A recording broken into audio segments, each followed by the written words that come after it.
പ്രിയ പ്രേക്ഷകരെ, കൊല്ലം പരവൂരിൽ മകനെ മദ്യലഹരിയിൽ വെട്ടിക്കൊല്ലാൻ ശ്രമിച്ചു. ഇന്ന് വെളുപ്പിന് 2 മണിയോടെയാണ് സംഭവം നടന്നത്. സുനി എന്ന് വിളിപ്പേരുള്ള 49-കാരനായ രാജേഷാണ് 18 വയസ്സുള്ള ഉറങ്ങിക്കിടക്കുകയായിരുന്ന അഭിലാഷിനെ കത്താൾ ഉപയോഗിച്ച് മുഖത്തും കഴുത്തിനും കൈക്കും വെട്ടിയത്.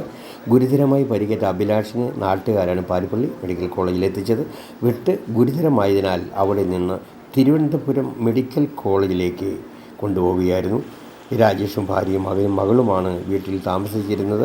സംഭവം എങ്ങനെയാണ്? ഇന്നലെ വീടിൻ്റെ പണിക്കായി 35,000 രൂപ മുനിസിപ്പാലിറ്റിയിൽ നിന്ന് കിട്ടിയിരുന്നു. അമ്മയും മകനും കൂടി പോയി വാങ്ങി മകൻ്റെ കയ്യിൽ സൂക്ഷിക്കുകയായിരുന്നു. എന്നാൽ വൈകിട്ട് രാജേഷ് വന്ന് പണം ആവശ്യപ്പെട്ടു. എന്നാൽ മകൻ കൊടുക്കാൻ തയ്യാറായില്ല. അങ്ങനെ വീട്ടിൽ വഴക്ക് നടന്നതായി നാട്ടുകാർ പറയുന്നു. 2 മണിയോടെ ഉറങ്ങിക്കിടക്കുകയായിരുന്ന മകനെ വെട്ടുകയായിരുന്നു. അമ്മ നിലവിളിച്ച് അടുത്തുള്ള വീടുകളിലേക്ക് ഓടി.